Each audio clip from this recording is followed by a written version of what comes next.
Okay Murali start చేస్తాం. Media మిత్రులందరికీ కూడా నమస్కారం అండి. మనకి అంటే సుప్రీంకోర్టులో ఈ యొక్క తిరుపతి అంశం లడ్డు అంశం ఉంది కాబట్టి అది సబ్జుడీస్ కాబట్టి నేను దాని గురించి ఎక్కువ మీడియాకి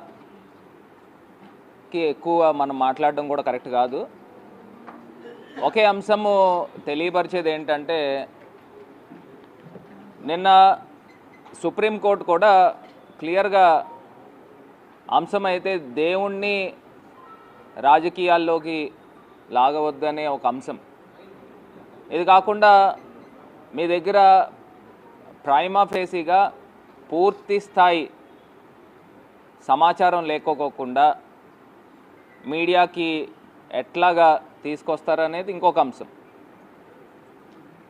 అదే రకంగా తిరుమల తిరుపతి దేవస్థానం ఈవోకి సంబంధించి అంశాలు ఏమేం మాట్లాడారు అనేది కూడా ఆయన ఫస్ట్ స్టేట్మెంటు, సెకండ్ స్టేట్మెంటు, అదేవిధంగా కాన్స్టిట్యూషనల్ పవర్స్లో ఉన్న మరి చంద్రబాబు నాయుడు గారు ఏ రకంగా మీడియాకి ఎంతో పవిత్రమైన తిరుమల తిరుపతి దేవస్థానం యొక్క సెంటిమెంట్ని ఏ రకంగా దెబ్బతీస్తూ ఉన్నాడు అనేది అర్థమవుతుంది.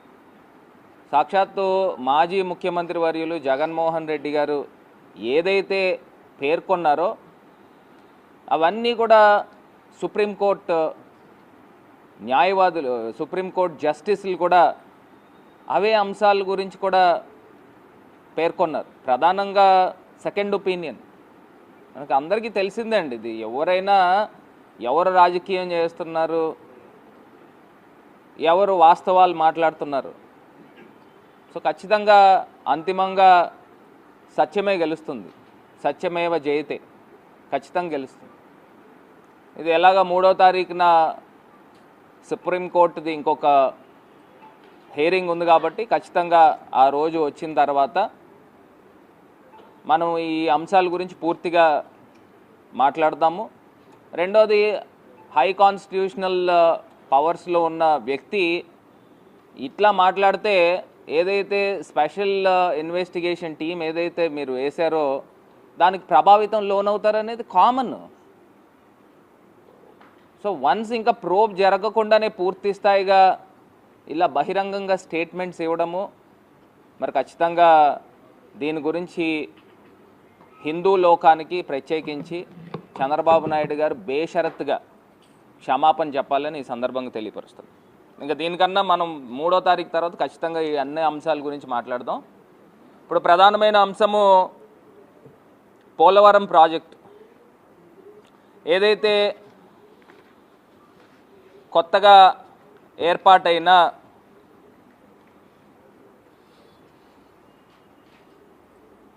ఎక్స్పర్ట్స్ కమిటీ,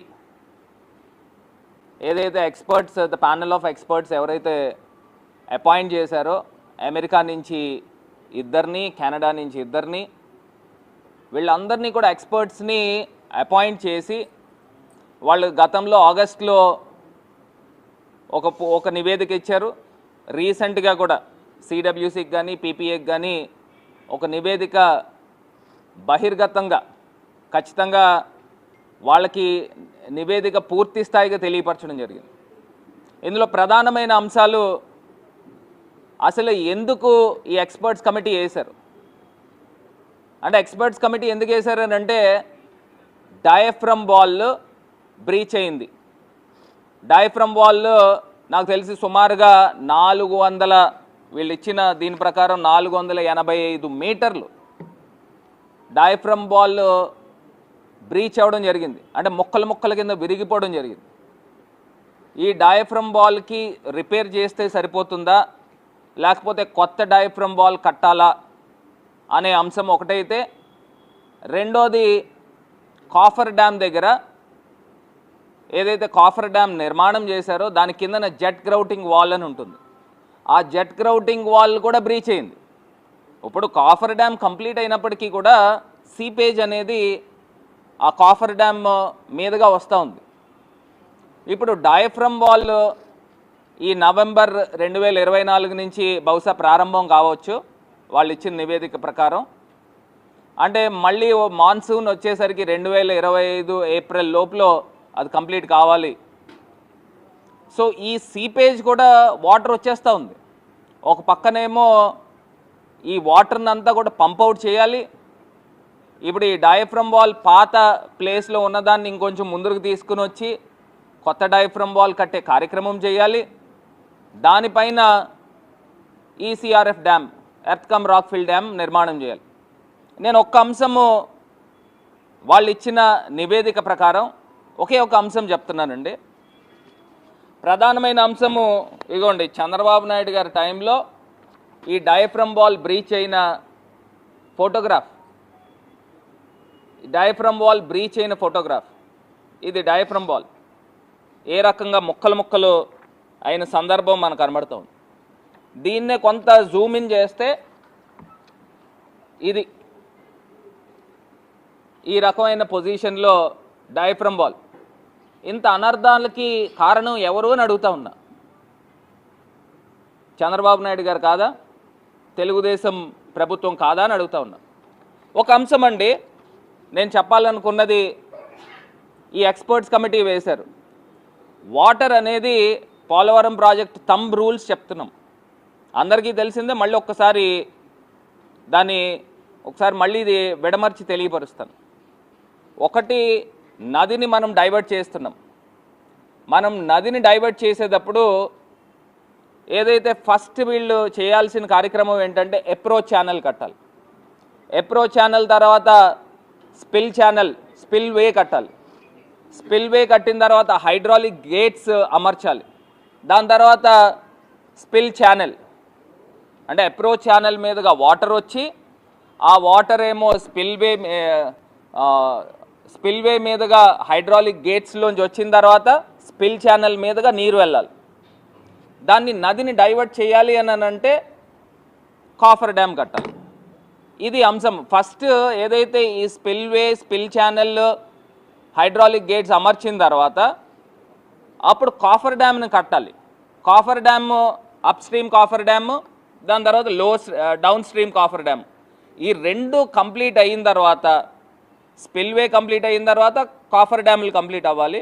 ఆ కంప్లీట్ అయిన తర్వాత ఈ రెండాట్ల మధ్యలోనే కట్టేదే ఈసీఆర్ఎఫ్ డ్యామ్. ఆ ఈసీఆర్ఎఫ్ డ్యామ్ కిందన ఉన్నదే foundation diaphragm wall. Chandrababu Naidu గారు చేసిన అంశం ఏంటనేది ఒక్కసారి మీ అందరికీ తెలియపరుస్తాను. ఒక పక్కనేమో స్పిల్వే కడతా ఉన్నాడు, ఇంకా హైడ్రాలిక్ గేట్స్ ఇవేమి అమర్చలా, అది కంప్లీట్ కాల. ఈయన 2016లో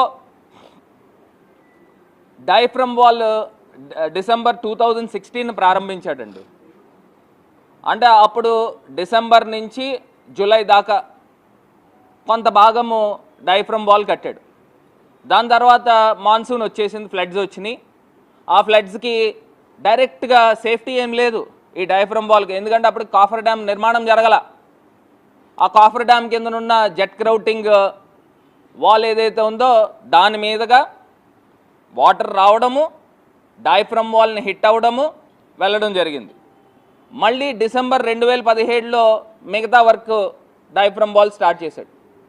అది జూన్ 2018కి డయాఫ్రమ్ వాల్ పూర్తయింది. మళ్ళీ 2018 ఫ్లడ్స్కి మాన్సూన్ వచ్చింది. డైరెక్ట్గా ఈ డయాఫ్రమ్ వాల్ అంటే ఏంటండి, ఈసీఆర్ఎఫ్ కిందన ఉన్న ఫౌండేషన్. ఆ ఫౌండేషన్కి అప్ స్ట్రీమ్ కాఫర్ డ్యాము లేదు, డౌన్ స్ట్రీమ్ కాఫర్ డ్యాము లేదు. డైరెక్ట్గా నది వచ్చి ఈ డయాఫ్రమ్ వాల్ని హిట్ చేసింది. 2017 ఫ్లడ్స్కి సగం ముక్క కంప్లీట్ అయిన దానికి డైరెక్ట్గా తగిలింది. 2018 డయాఫ్రమ్ వాల్ కంప్లీట్ అయిపోయింది. దాని తర్వాత మాన్సూన్ వచ్చిన దానికి, అప్పుడు వచ్చిన ఫ్లడ్స్కి డైరెక్ట్గా హిట్ అయిపోయింది. ఇంకెంతకన్నా దారుణం ఎక్కడైనా ఉంటుందా అని అడుగుతున్నా. అసలు పోలవరం ప్రాజెక్ట్ అంటే ఏంటండి, మనకి అసలైంది కావాల్సిందే ఫౌండేషన్. ఆ ఫౌండేషన్కి ప్రొటెక్షన్ లేదు. అంటే 2018 వీళ్ళు డైరెక్ట్గా ఇచ్చిన రిపోర్ట్ కూడా ఏంటంటే 2018 ఫ్లడ్స్కి ఏ రకమైన ప్రొటెక్షన్ ఈ డయాఫ్రమ్ వాల్కి లేదు. దాని మీద అప్పుడు స్కవర్స్ కూడా పడినాయి. ఏదైతే ఈసీఆర్ఎఫ్ డ్యామ్ ఉన్న ప్రదేశంలో స్కవర్స్ పడినాయి. ఆ స్కవర్స్ అన్నీ కూడా గుంటలు, స్కవర్స్ అంటే అగాధాల కింద పెద్ద పెద్ద లోతైన 20 మీటర్లు 25 మీటర్లు లోతైన గొయ్యల కింద పడిపోయింది ఆ వచ్చిన వాటర్. ఈయన చంద్రబాబు నాయుడు గారు 2018 నవంబర్కి కాఫర్ డ్యామ్ వర్క్ స్టార్ట్ చేసాడండి. 2018, ఎందుకంటే అప్పటికి ఇంకా స్పిల్వే కంప్లీట్ కాలేదు కాబట్టి దాన్ని పూర్తి చేయకోకుండా, ఎందుకంటే వాటర్ ఎక్కడి నుంచి వెళ్ళాలా, కాఫర్ డ్యామ్ మీద నుంచి వెళ్ళాలా, ఎందుకంటే స్పిల్వే కాలేదు. స్పిల్వే ఎప్పుడు వాటర్ వదిలేమండి, 2021, నాకు తెలిసి 2021 నవంబర్ నాటికి జగన్మోహన్ రెడ్డి గారి ప్రభుత్వంలో వారు ముఖ్యమంత్రి కింద ఉన్నప్పుడు హైడ్రాలిక్ గేట్స్ బిగించి అప్పుడు వాటర్ని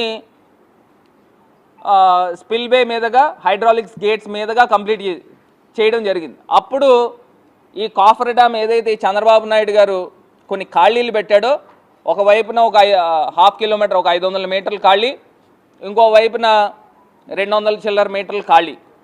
ఈ రెండు ఖాళీల మధ్యలోంచి 2017-18 అయితే అసలు ప్రొటెక్షనే లేదనుకోండి, 19 ఫ్లడ్స్, 18 ఫ్లడ్స్, 19 ఫ్లడ్స్, ఇలాగా ఈ రెండు ఫ్లడ్స్కి 1/2 కిలోమీటర్ గ్యాప్లోంచి 2.5 కిలోమీటర్లు వెడల్పు వెళ్ళాల్సిన నది వెళ్తుంది అనుకోండి, అంటే వెలాసిటీ ఎంత పెరుగుతుంది. ఆ వెలాసిటీ పెరిగిన చోటల్లా ఎక్కడైతే గ్యాప్స్ వదిలేడో ఆ గ్యాప్స్ ఉన్న చోట మొత్తం డయాఫ్రమ్ వాల్ అంతా కూడా ముక్కలు అయిపోవడం జరిగింది. ఈ అంతటికి కారకుడు ఎవరో అని అడుగుతున్నా, చంద్రబాబు నాయుడు గారు కాదండి. ఒకవేళ ఇది పైకి కనిపించింది కాబట్టి వెల్ అండ్ గుడ్. ఒకవేళ ఈ డయాఫ్రమ్ వాల్ కిందన బ్రీచ్ అయిపోయి పైకి కనబడలేదు అనుకోండి, యథావిధిగా ఈసీఆర్ఎఫ్ డ్యామ్ కనుక నిర్మాణం చేసామనుకోండి, వాటర్ ఎంత వాటర్ని మనం నిలబెడతాము, సుమారుగా 190 టీఎంసీ వాటర్ దానిపైన నిలబెడితే రేపన్న రోజున కిందన ఈసీఆర్ఎఫ్ డ్యామ్ కిందనున్న ఫౌండేషన్ బ్రీచ్ అయింది అనుకోండి, ఏదైనా తేడాపాడ వచ్చింది అనుకోండి, అసలు ఏమైపోద్దండి. ఈ డౌన్ స్ట్రీమ్లో ఉన్న రాజమండ్రి, తూర్పు పశ్చిమ గోదావరి జిల్లాలు ఏమవుతాయండి? ఆ మాత్రం సెన్స్ కనిపించట్లేదా? అసలు ధవళేశ్వరం బరాజ్ ఏదైనా తేడా వస్తే ఈ ధవళేశ్వరం బరాజ్ అనేది కనబడుతుందా? ఆ బ్రిడ్జ్ అనేది కనబడుతుందా? Road come railway bridge. అంటే మెయిన్ థంబ్ రూల్స్ ఫాలో కాకుండా ఆయన చేసిన కార్యక్రమం చూడండి. థంబ్ రూల్స్ ఫాలో కాల. అసలు ఎక్కడైనా కానీ ముందర నదిని డైవర్ట్ చేయాలి అంటే ఆ డైవర్ట్ అయ్యే ప్రాంతంలోంచి వాటర్ పంపించాలి కదా. అది కంప్లీట్ చేయకోకుండా కాఫర్ డ్యాములు కట్టుకోకుండా డయాఫ్రమ్ వాల్ ఎలా స్టార్ట్ చేస్తారని ఇవాళ మేము ప్రశ్నిస్తూ ఉన్నాం. ఇంత దారుణమైన యాక్టివిటీ అంటే ఎందుకు చేశాడు చంద్రబాబు నాయుడు గారు? ఆయనకి తెలియక కాదు కదా. అంటే అక్కడ ఉన్న ఎక్స్పర్ట్స్ కానీ, లేకపోతే ఇంజనీర్లు కానీ, లేకపోతే వీళ్ళందరూ కూడా పీపీఏ కానీ ఆయనకి చెప్తారు, ఏమండి ఫస్ట్ మీరు ఇట్లా చేయకూడదు, ఫస్ట్ ఈ కాఫర్ డ్యామ్ కంప్లీట్ కాకుండా, ప్రొటెక్షన్ వాల్ కంప్లీట్ కాకుండా డయాఫ్రమ్ వాల్ కట్టకూడదని చెప్తారు. కానీ చంద్రబాబు నాయుడు గారు కారణం ఏంటి అంటే, కాంక్రీట్ వర్క్లు ఎప్పుడైతే ప్రారంభిస్తారో, కాంక్రీట్ వర్క్లు ఎప్పుడైతే ఎక్కువ చేస్తారో దానికి సంబంధించి కమిషన్ డబ్బులు ఎక్కువ వస్తాయి, దానికి సంబంధించి బిల్లులు ఎక్కువ వస్తాయి. దాని గురించి ఈయన ఆ డయాఫ్రమ్ వాల్ వర్క్ ముందర పెట్టుకున్నాడు. ఇంతకన్నా దారుణం ఇంకేముంటుందండి. అసలు ఎక్స్పర్ట్స్ కమిటీ ఎందుకు వేసాము, అసలు ఎందుకు వేయాల్సి వచ్చింది ఎక్స్పర్ట్స్ కమిటీ అంటే, ఈయన చేసిన తప్పిదం వలన ఏదైతే డయాఫ్రమ్ వాల్ బ్రీచ్ అయింది, ఈసీఆర్ఎఫ్ డ్యామ్ ప్రదేశంలో కవర్స్ పడినాయి, అదే రకంగా ఈయన కట్టిన కాఫర్ డ్యామ్ సుమారుగా 20 మీటర్ల దగ్గర నుంచి 40 మీటర్ల దాకా కిందన జెట్ గ్రౌడింగ్ జరగాలండి. కాఫర్ డ్యామ్ కిందన వాల్ కట్టాలి. ఆ కట్టిన తర్వాత దానిపైన కాఫర్ డ్యామ్ కట్టాలి. ఈయన 20 మీటర్లు యథావిధిగా వేసుకుని వెళ్ళిపోయి కిందన జెట్ గ్రౌటింగ్ ఆ కాఫర్ డ్యామ్ కంప్లీట్ చేశాడు. ఇప్పుడు కాఫర్ డ్యామ్ దగ్గర నుంచి సీపేజ్ అవుతూ ఉంది, ఆ సీపేజ్ జరుగుతూ ఉంది. ఇంకో పక్కన డీ వాల్ కట్టాలి, డయాఫ్రమ్ వాల్ కట్టాలి. ఇన్ని తప్పిదాలకి కారకుడు మరి ఈయన ఏమనాలా అని అడుగుతున్నా. పోలవరం ద్రోహి అని పిలవాలా లేదా? అంటే పోలవరానికే ద్రోహం చేస్తే తెలుగు ప్రజలకి ద్రోహం చేసినట్టు కాదా అని అడుగుతా ఉన్నా. మరి ఇంత దారుణమైన పనులు చేస్తూ నిజంగా ఎంత బాధాకరం అనిపిస్తూ ఉందండి. అసలు ఎవరైనా చేస్తారా? ఈ రకమైన కార్యక్రమాలు ఎవరైనా చేస్తారా?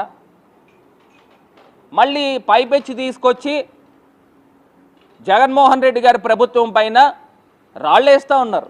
నాకు అర్థం కావట్లా. 2017లో 18లో తమరు నిర్వాహకం డయాఫ్రమ్ వాల్, ఆ డయాఫ్రమ్ వాల్ ఎప్పుడు కట్టాలి? అన్లెస్ కాఫర్ డ్యామ్ కంప్లీట్ అయ్యేదాకా డయాఫ్రమ్ వాల్ అనేది ప్రారంభించకూడదు. దీనిపైన నేను ఛాలెంజ్కి సిద్ధంగా ఉంటాను. మీరు ఎవరిని తీసుకొస్తారో తీసుకురండి, మీరు ఎంతమంది ఇంటర్నేషనల్ ఎక్స్పర్ట్స్ని తీసుకొస్తారో తీసుకురండి, వాళ్ళు ఏం చెప్తారో ఒకసారి కనుక్కుందాం. Coffer dam up stream down stream coffer dam complete కాకుండా డయాఫ్రమ్ వాల్ నిర్మాణం చేయొచ్చా? ఎవరినైనా అడగండి, ప్రతి ఒక్కళ్ళు కూడా చెప్పేది ఏంటంటే ప్రొటెక్షన్ వాల్, డయాఫ్రమ్ వాల్కి up stream down stream complete కాకోకుండా డయాఫ్రమ్ వాల్ అనేది అసలు కట్టేదానికే లేదు. ఎలా కట్టాడని అడుగుతున్నా. మళ్ళీ పైపెచ్చి మా పైన నిందలేస్తూ ఉన్నారు, మీరు డిలే చేశారని. అసలు హైడ్రాలిక్ గేట్స్ నిర్మాణం చేసింది ఎవరు? స్పిల్వే కంప్లీట్ చేసింది ఎవరు? జగన్మోహన్ రెడ్డి గారు కాదా? అసలు నువ్వు కాఫర్ డ్యామ్ కంప్లీట్ పూర్తిగా చేయకుండా చిన్న చిన్న ఖాళీలు ఎందుకు పెట్టావు? 2.5 కిలోమీటర్లు ఉన్న కాఫర్ డ్యామ్ని నువ్వు ఆల్మోస్ట్ 80% కంప్లీట్ చేస్తారు కదా చంద్రబాబు నాయుడు గారు. అక్కడ ఒక 1/2 కిలోమీటర్, అక్కడ ఒక 200 మీటర్లు ఎందుకు పెట్టారు? ఎందుకంటే అక్కడ స్పిల్వే కంప్లీట్ కాలేదు కాబట్టి. ఈయన ఇది మూసేస్తే ఆ వాటర్ అంతా డైవర్ట్ అయ్యి స్పిల్వే మీదకి వెళ్ళాలి. అక్కడ స్పిల్వే కంప్లీట్ కాలా, హైడ్రాలిక్ గేట్స్ పెట్టలే, స్పిల్ ఛానల్ కంప్లీట్ కాలా. అందు గురించి ఈయన డైరెక్ట్గా నది వచ్చే ప్రవాహం దగ్గర ఈ కాఫర్ డ్యామ్లు ఖాళీలు పెట్టడం జరిగింది.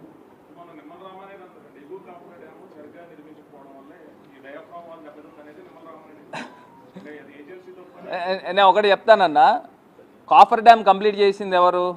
నాకు తెలిసి కాఫర్ డ్యామ్ 2.5 కిలోమీటర్లు వెడల్పు, 2.4 మీటర్స్ ఎంత ఉంది, 2400 మీటర్స్. ఆ 2400 మీటర్స్లో గ్యాప్ 1 గ్యాప్ 2 పెట్టాడు. ఎందుకు పెట్టారు? ఎందుకంటే ఆ స్పిల్వే మీదకి వెళ్ళిపోతుంది వాటరు, ఈ మధ్యలోంచి వెళ్ళాలని పెట్టారు.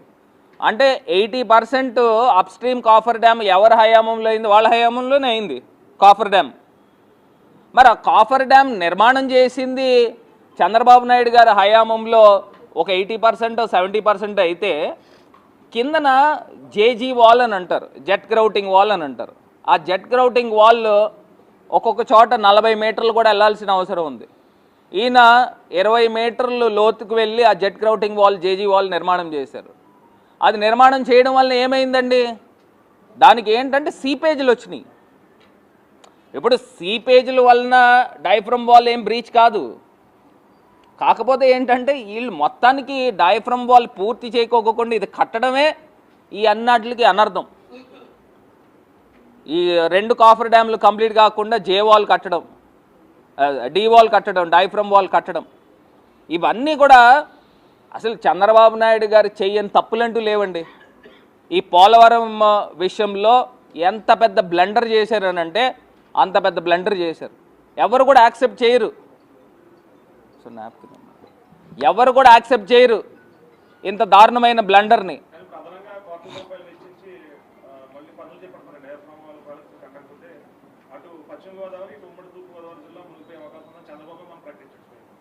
అదే ఎవరు తప్పిద్దాం అని అంటున్నా. ఇప్పుడు ఎవరు తప్పిద్దాం? కాఫర్ డ్యామ్ ఇప్పుడు మీకైనా అర్థమైపోద్ది, మీకు ఇదేమి పెద్ద రాకెట్ సైన్స్ ఏం కాదు. ఒకటి ప్రొటెక్షన్ వాల్స్ ఉండాలండి డయాఫ్రమ్ వాల్ కట్టేటప్పుడు. ఆ ప్రొటెక్షన్ వాల్స్ ఏంటి? కాఫర్ డ్యామ్లే ప్రొటెక్షన్ వాల్. మరి ఈయన డయాఫ్రమ్ వాల్ ముందర ఎందుకు కట్టాడు? ప్రొటెక్షన్ వాల్స్ లేకోకుండా. అది సింపుల్ కామన్ సెన్స్. అది చేయకోకుండా లేదండి. పెట్టే ఉంటారు. ఎందుకంటే ఇప్పుడు ఈయన కాన్స్టిట్యూషనల్ హైయెస్ట్ పవర్లో ఉన్నాడు, చీఫ్ మినిస్టర్గా ఉన్నాడు. మరి ఉన్నప్పుడు వాళ్ళు చెప్పిన దాన్ని కూడా పెడచెవిని పెట్టి ఈయనకి ఏదైతే కమిషన్లు వస్తూ ఉంటాయో, డబ్బులు కలెక్షన్ ఏదైతే ఫాస్ట్గా వస్తాయో అంటే కాంక్రీట్ వర్క్లు, ఆ కాంక్రీట్ వర్క్లు ఈయన ప్రారంభించేసుకుని ఈయన చేసేసుకుని మొత్తం మీద ఏదో రకంగా కింద మీద పడి ఏదో గ్రావిటీ మీద స్పిల్వే మీదుగా పంపించేద్దాం అనుకున్నాడు. కానీ కాలా.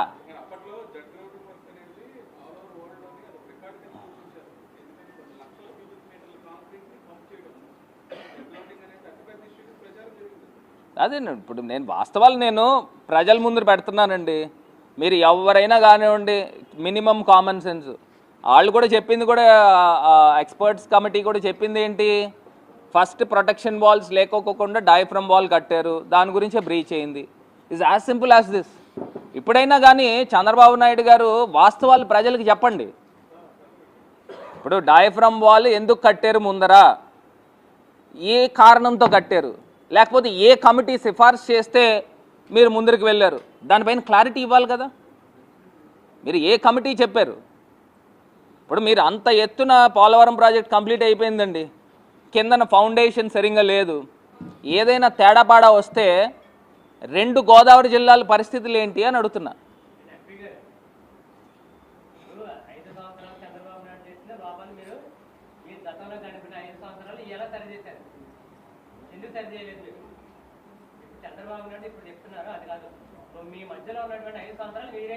అదే నేను చెప్తున్నానండి, అట్లా కాదు. ఇది నేషనల్, అదే చెప్తాను వినండి.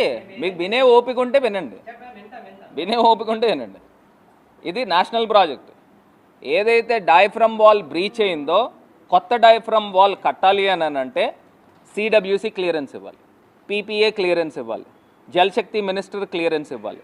ఇవన్నీ నేషనల్ వైడ్ ఇష్యూ. ఇది దానికి ఏం చేశారు, కొత్త డయాఫ్రమ్ వాల్ కట్టాలా లేకపోతే ఉన్న డయాఫ్రమ్ వాల్ని రిపేర్ చేయాలా అనే దానిపైన వాళ్ళు టైం టేకింగ్ తీసుకున్నారు. ఇంతకాలం తర్వాత ఎక్స్పర్ట్స్ కమిటీని వివిధ ప్రాంతాల నుంచి, అమెరికా నుంచి, కెనడా నుంచి తీసుకుని వచ్చి ఇప్పుడు వాళ్ళు సజెస్ట్ చేసింది ఏంటి, న్యూ డయాఫ్రమ్ వాల్ కట్టాలనే. ఇప్పుడు మేము కూడా అప్పుడు మేము చెప్పింది కూడా అదే. సరే ఖర్చు అయితే అయ్యింది, చంద్రబాబు నాయుడు గారి టైంలో తప్పైతే చేశారు, మనకి ఫౌండేషన్ అనేది చాలా చాలా ఇంపార్టెంట్ కదా, ఖచ్చితంగా కొత్త డయాఫ్రమ్ వాల్ కట్టాలి అనేది మా డిమాండ్ కూడా. ఇప్పుడు తప్పులు ఎవరు చేశారండి? మేము జగన్ గారు వచ్చిన తర్వాత up stream coffer dam complete చేశారు, జగన్ గారు వచ్చిన తర్వాత down stream coffer dam complete చేశారు, జగన్ గారు వచ్చిన తర్వాత స్పిల్వే కంప్లీట్ చేశారు, ఏదైతే హైడ్రాలిక్ గేట్స్ పెట్టారు, స్పిల్ ఛానల్ కంప్లీట్ చేశారు, అప్రోచ్ ఛానల్ కంప్లీట్ చేశారు. ఇట్లా మొత్తం అంతా కూడా పోలవరం ప్రాజెక్టుకి ఒక రూపాన్ని తీసుకొచ్చింది జగన్మోహన్ రెడ్డి గారు. ఏదైతే ఈసీఆర్ఎఫ్ డ్యామ్ కట్టాల్సి వస్తుందో దాని కిందన ఫౌండేషన్ అనేది చాలా చాలా ఇంపార్టెంట్. ప్లస్ ఆ కాఫర్ డ్యామ్ సీపేజీలు ఎవరి వల్ల వచ్చిందండి? చంద్రబాబు నాయుడు గారు గవర్నమెంట్ వల్ల కాదా?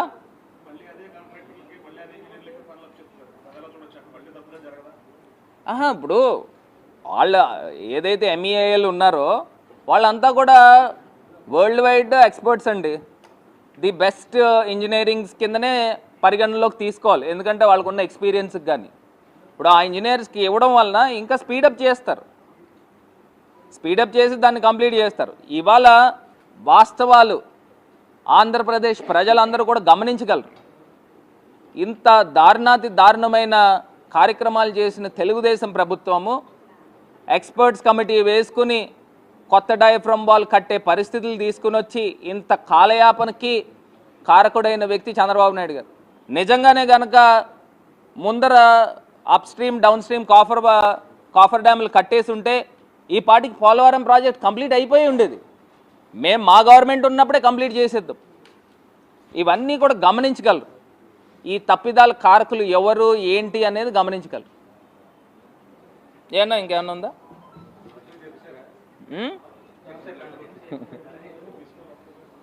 మీరు ఏమన్నా అడగాలంటే అడగచ్చు.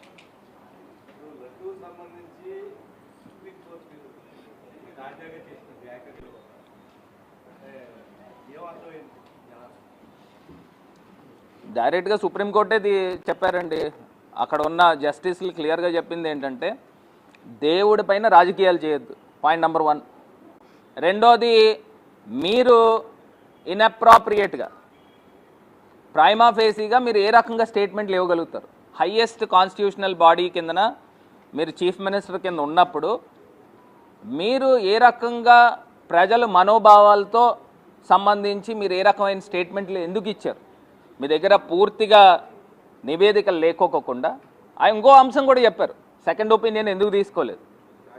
ఇప్పుడు మీరు మనము గత ప్రెస్ మీట్లో కూడా చెప్పాం, ఏదైతే ఎన్ఎఫ్ఎల్ దగ్గర నుంచి, గజియాబాద్ దగ్గర నుంచి, లేకపోతే మైసూర్ దగ్గర నుంచి సెకండ్ ఒపీనియన్ తీసుకోవాలి కదా. మీరు ఒకే కాంట్రాక్టర్ని ఎందుకు మీరు శాంపిల్ పంపించారు? మీ దగ్గర ఉన్న వెండర్స్ అందరు శాంపిల్స్ పంపించాలి కదా. దీని తర్వాత లడ్డూని మీరు ఎందుకు శాంపిల్కి పంపించలే? ఇవన్నీ ప్రధానమైన అంశాలు కదా. మీరు ఏదో నేను నిప్పంటిచ్చేసాను, అది అగ్గేలిగి మొత్తం దహనం అయిపోతుందన్న ఒక రాజకీయ దుర్బుద్ధితో చంద్రబాబు నాయుడు గారు ఆడిన ప్లే ఇది.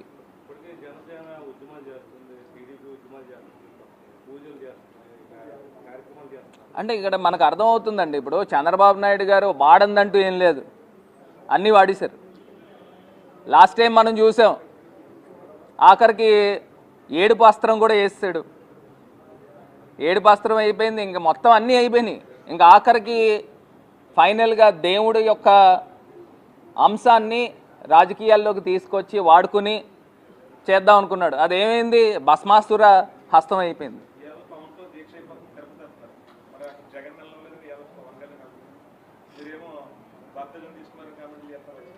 ఏదండి? అదే ఒక అంశం అండి, కాదు దీన్ని ఇంక మనం ఎక్కువ రాజకీయాలు మాట్లాడద్దు. కానీ ఒక అంశం అయితే నేను చెప్తాను, జగన్ గారు ఎట్లాగా రాబోయే రోజులు ఖచ్చితంగా కలియుగ వైకుంఠుడు వెంకటేశ్వర స్వామిని దర్శనం చేసుకుంటారు. ఇవన్నీ కూడా ప్రజలకి అన్నీ కూడా కరెక్ట్గా తెలుస్తాయి సరైన సమయంలో. ఎప్పుడైతే దేవుడి పైన రాజకీయాలు చేస్తారో దేవుడే అన్నీ చూసుకుని తగిన గుణపాఠం ఎవరైతే దేవుడి పైన రాజకీయాలు చేస్తున్నారో వాళ్ళకి అవుతుంది.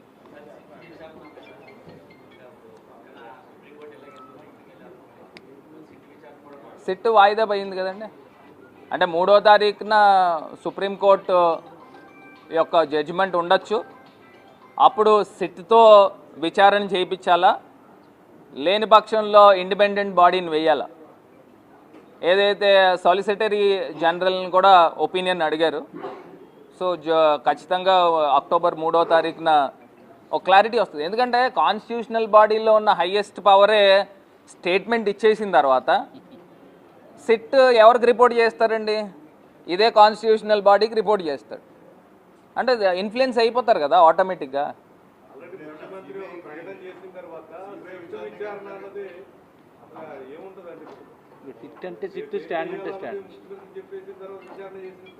అదే అది కూడా సుప్రీంకోర్టు పరిగణనలో తీసుకునే ఇండిపెండెంట్ బాడీ వేయాలా విచారణకి అనేది అంశం వచ్చింది.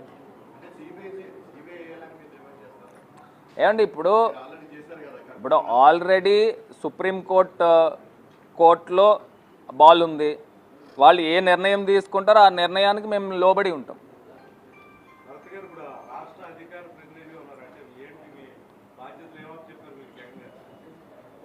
అదేనండి, ఇప్పుడు అధికార ప్రతినిధి అంటే ఇప్పుడు ఏదైతే పార్టీకి సంబంధించి ఏదైతే ప్రజలకి అన్యాయం జరుగుతూ ఉన్నాయో అవన్నీ కూడా లేవనెత్తుతాము, ప్రజల దృష్టికి తీసుకెళ్తాము. ఖచ్చితంగా ఈ అన్ని అంశాల గురించి మాట్లాడతాం. ఎక్కడ ఉంటే అక్కడ ఢిల్లీ, అవసరమైతే ఢిల్లీ కూడా చేస్తాం.